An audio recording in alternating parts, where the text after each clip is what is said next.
Hello everyone, this is Rafeda Ali. Let me first introduce you guys to myself. Currently, I'm studying at the University of Texas at Dallas. I'm an international student here.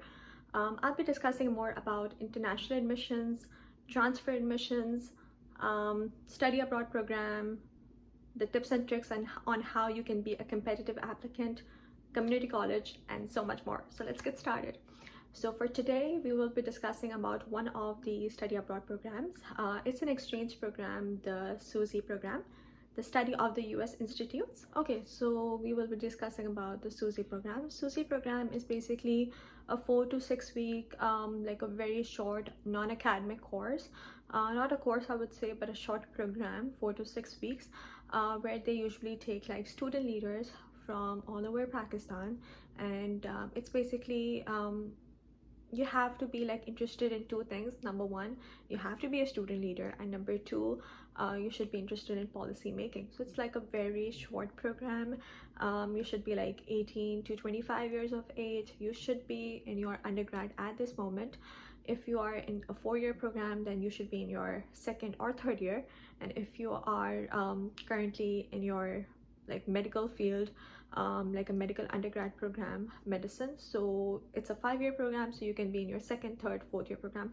It does not matter what field of study you are doing, be it engineering, be it medicine, be it business, finance, anything. You can still apply for this program.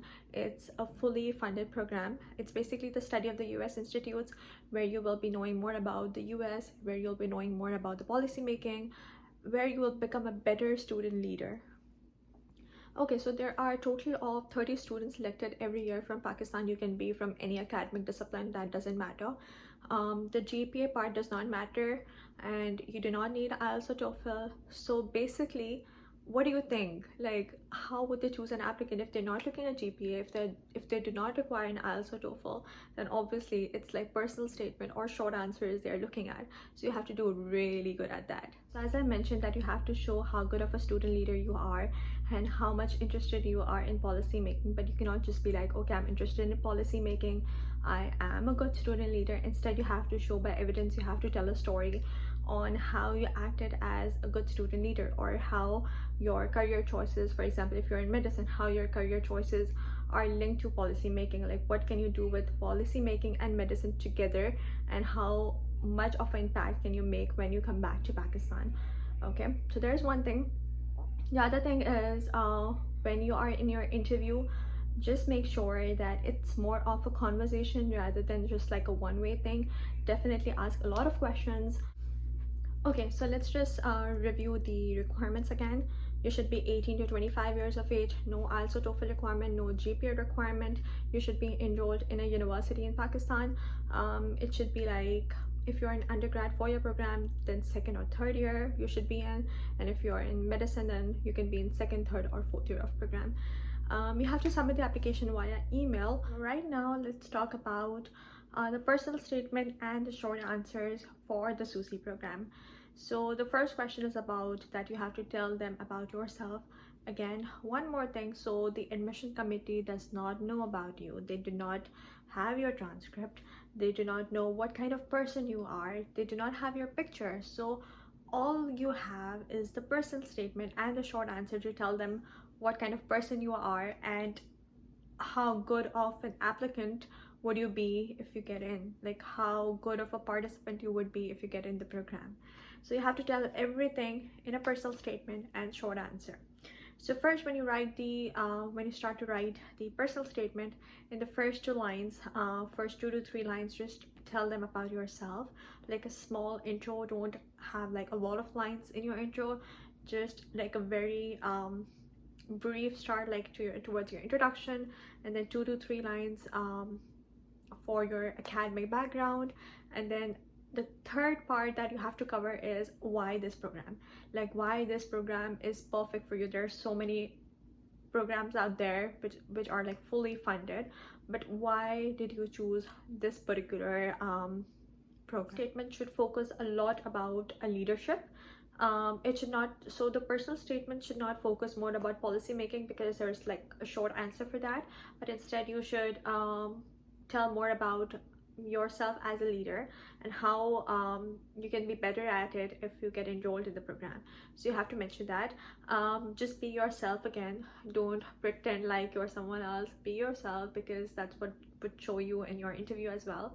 So be yourself, show yourself as a student leader, back it up with experience, back it up with proof on what you are doing right now, what you did before, if you were enrolled in societies, if you want to start an NGO, if you are a part of NGO, anything like that. Just mention every detail. Don't mention like about all the extracurriculars you did. Instead, just mention like the best ones and elaborate on that. One of the questions in your personal statement, like you have to mention that in your personal statement, is what would you contribute to the group, like what would you bring to the group. So by group they mean you are going with a group of students. So they would select 30 students from Pakistan. So the 29 others, what would you bring to that group? They would be your family for 4 to 6 weeks of the program, and later on when you are doing any projects once you come back, so they would be your family. What would you bring to that group? Would you bring like your research skills, or what would you bring, like your leadership skills, your commitment, any single thing which you think that would add value to your application, that would bring value to the group. How would you differentiate? How would they differentiate you from all these like 29 others that they are selecting? So for the group part as well, tell them about your experience, tell them about an extracurricular activity that you did and you were a part of that team. Maybe you were leading it, maybe you were just a team member, and how good of a team member you were. What did you bring to that group, and how were you all able to accomplish that goal? What did you bring to that group which helped you accomplish that goal? After mentioning how good of a team player you are, then you have to write what knowledge would you bring from US, and how would you implement that once you come back to Pakistan. So in the last paragraph of the personal statement, just mention that what would you bring from US to here, how would you implement it. If you have any project in mind, how would the trip to US would help you to bring that project to life. What are you expecting from that program, and then how can you implement that program, how can you open an NGO, how can you start like a non-profit organization, or anything, like whatever you want to do, be it non-profit, be it like your business, anything related to policy making, definitely related to student leader. To the short answer part. Short answer part is basically about policy making. So 4 steps I will help you to write the short answer. You have to come up with a policy. Number 1, think of a problem. So don't think, okay, I have to come up with a policy, rather than first think of a problem. Like if you are a part of any field, for example medicine, finance, business, come up with a policy that's going in there. Think of a problem. Okay, don't think of a policy, think of a problem. Second, analyze that problem, think about it, discuss it, research about it. And then third, try to find a solution to it. When you find a solution to it, and then fourth, how would you bring that solution to life? How would you implement that solution? So you have to follow these 4 steps. Think of a problem, analyze a solution, and number 4, how would you implement it? How would you bring that solution to life? Actually, I already answered almost all the questions that I got, so just one I believe that is left is if you apply for Susi program, if you get accepted, so can you still go to UGrad program? So the answer is yes and no.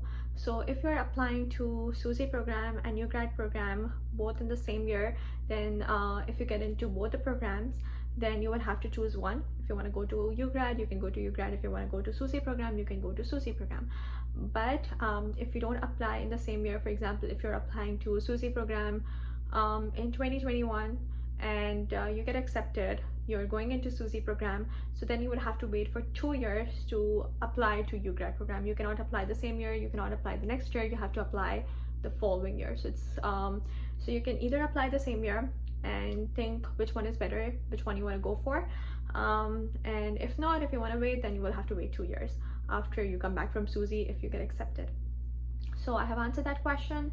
So that's all for this topic. If you have any questions, just DM me. You can comment down below. If you would like me to discuss any other topic, just do let me know. And I'll see you with my next video very soon, but don't forget to subscribe and like the video. Bye.